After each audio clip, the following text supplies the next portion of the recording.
ازيكم يا حبايبي؟ عاملين ايه؟ بحبكم في الله. صلوا على الحبيب قلبك يطيب. بصوا، انا هي ديت بواقي الاسبوع ده اللي عندي في التلاجة. هنعمل منه غدوة حلوة وهتوفر معانا كتير. بصوا، حتة اللحمة دي بقى عندي في الفريزر. قشرنا كل حاجة، بطاطس وجزر وفلفل. ماشي. هاخد بقى البطاطس ديت وايه، انا كده بشيل ايه الزيادات اللي فيها كده عشان اعملها يعني منظر شكله حلو. وهبدأ ايه اقورها. غدوة بقى ما اقولكوش، حيرة بتاعت كل يوم بتاع الاكل. طبعا احنا في اخر الاسبوع بتكون التلاجة شطبت. المقورة الكبيرة كده هبدأ ايه، بصوا انا قورت اهيت وهفضل ايه، هبدأ ايه اجرفها كده من بره زي الكوسة كده ما بنعملها.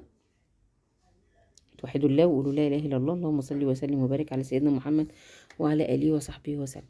احنا لازم نتحايل على الظروف. انت ما عندكيش حاجات في التلاجة ومطلوب منك غدا، هتعملي ايه؟ لازم نتصرف. خلاص. هعمل بقى كل البطاطس الكمية دي بتاعتي اهو. وضبط كل حاجتي، عندي فلفل، عندي بصل، عندي جزر، عندي لحمة. بس انا طبعا ضعفت الكمية عشان تكفي ايه 5 افراد.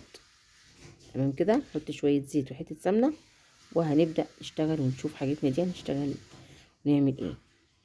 غدوة بقى ما اقولكوش جميلة ومش مكلفة وحاجات من التلاجة كلها. هنزل بقى بالبصل بتاعي كده اشوحه الاول.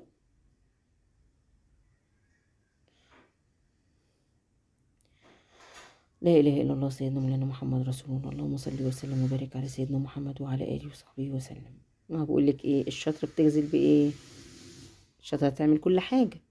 ما نستناش بقى الايه يقول لا ده مفيش حاجه في التلاجة، ده حاجات بسيطه، طب هنجيب ايه ونعمل ايه والغدا يكلف ايه؟ كلف نفسنا من بره حاجات كتير. لا، او بواقي التلاجة عملنا منها غدا.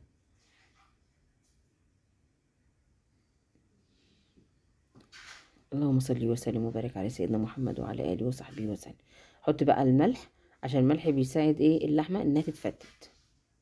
خلاص. ابدا بقى في تفتيت اللحمه كده ايه كلها اهو. بصوا اهي بقت بالشكل ده. هبدا احط ايه الفلفل. انا حاطه فلفل كوبي على قرن واحد حامي. لو معاكي اطفال ومش عايزه حامي ما تحطيش، بس بيدي طعم للاكل يعني، يحرش الاكل كده ويبقى خلي طعمها حلو. تمام ماشي. هبدا بقى اقلب ايه لحد ما يتشوح الكلام ده كله مع بعض. احط بقى البهارات بتاعتي، بحط فلفل، كزبره، بحط سنه قرفه، بحط بهارات لحمه. كل ده بحطه في ايه على اللحم. وحطيت كمان معلقه بصل بودر على توم بودر. وايه وهقلب كل برضه الكلام بالتوابل بقى كده. اشم بقى ايه ريحه اللحمه. اه، دي بهارات اللحم. تمام. انتي بقى والتوابل اللي انتي بتحبيها تحطيها على ايه على اللحمه المفرومه. في بيحب يحط جوز الطيب، في بيحب يحط قرفة. فكل واحد وطريقته. عندي بقى هنا بصل بتاع جزرة مبشورة. ماشي. انا اخدت نصها وهخلي النص التاني هنعمل بيه حاجة.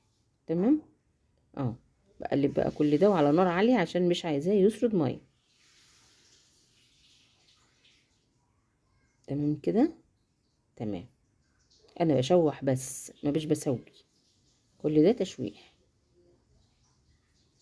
شم الريحة بقى بتاعتها ديت مع سندوتشات ما اقولكيش.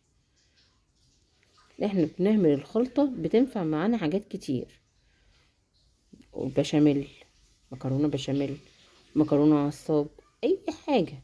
ماشي. عندي بقى هنا جبت كوباية نص كوباية مية واحط فيها معلقة صلصة. تمام. وهقلبها وهنزل بيها ايه على الخلطة دي عشان تسوي لي بقى ايه اللحم.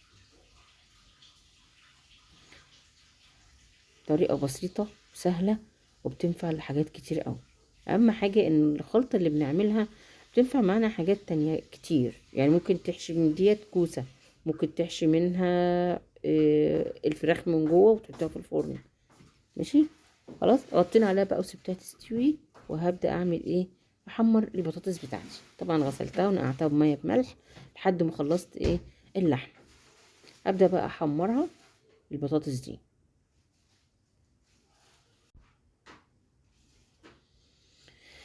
اللهم صل وسلم وبارك على سيدنا محمد وعلى اله وصحبه وسلم.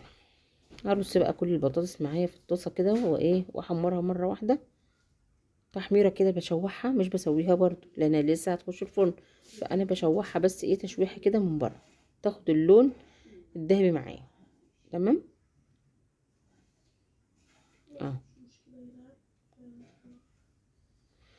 متنسوش بقى لايك واشتراك وكومنت وعايزاكم كده دايما تدعموني عشان افضل اصور وافضل اكمل معاكم.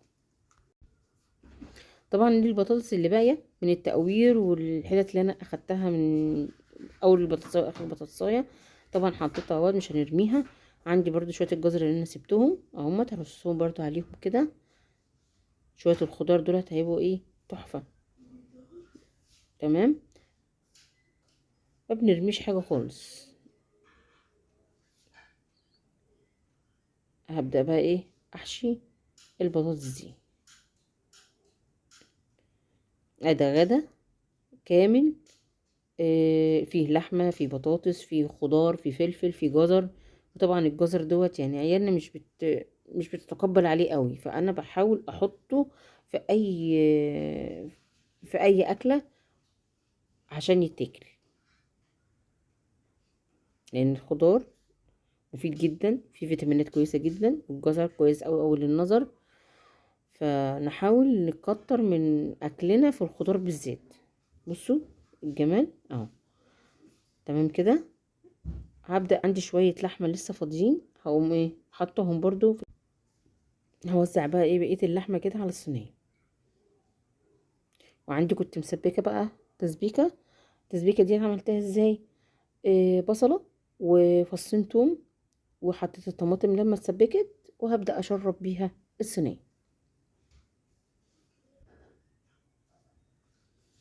شرب الصينية كلها كده وايه وهحطها في الفرن. تحفة الأكلة دي بجد تحفة. هتعجبكم جدا وهتسهل معاكم الدنيا. اه يلا نخش على الفرن اهي. دخلتها الفرن خدت وش وبقت تحفة. وعملت شوية رز حباية وحباية وده الخيار اللي احنا حدقناه مع بعض. وناخد بقى ايه كده ناخد كمان البطاطس الايه البواقي البطاطس دي جميلة. بصوا الجمال تحفة.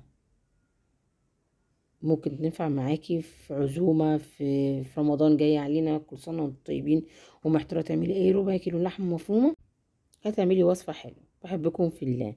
متنسوش لايك واشتراك وكومنت حلو. سلام.